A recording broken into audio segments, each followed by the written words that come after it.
the official replacement for the legendary Lamborghini Aventador has finally been released. The name is the Lamborghini Revuelto. In this modern age, most cars are ditching the large engines like big V12s, V10s, even V8s. However, Lamborghini never threw away their philosophy with this new car. They put a 6.5-liter V12 into this car. To make even more power, that V12 has assistance from 3 other electric motors, allowing for a total power output of 1,015 horsepower, which surpasses the Ferrari SF90 with its 986 horsepower. Quite possibly the most insane thing about this engine, though, is the redline. It has a 9,500 RPM redline, which is absolutely incredible. It surpasses the Porsche 911 GT3 with its 9,000 RPM redline. This absolute marvel of a V12 can reportedly move this car to 60 miles per hour in 2.5 seconds into a top speed of 217 miles per hour. The top speed is the same as the Aventador, however, the acceleration from 0 to 60 has greatly improved.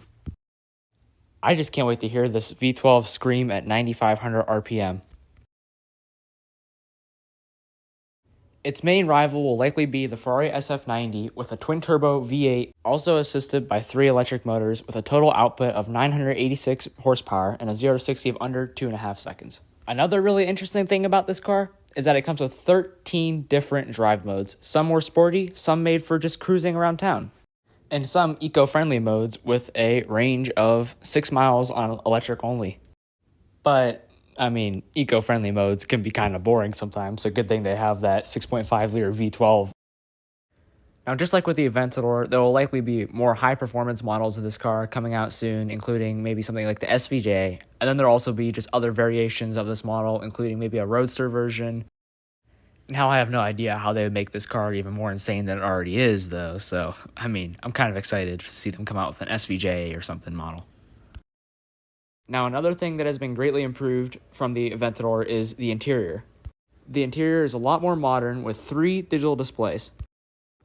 There's, of course, the digital display for the driver, as well as the infotainment in the center console, which I have to admit is pretty nice.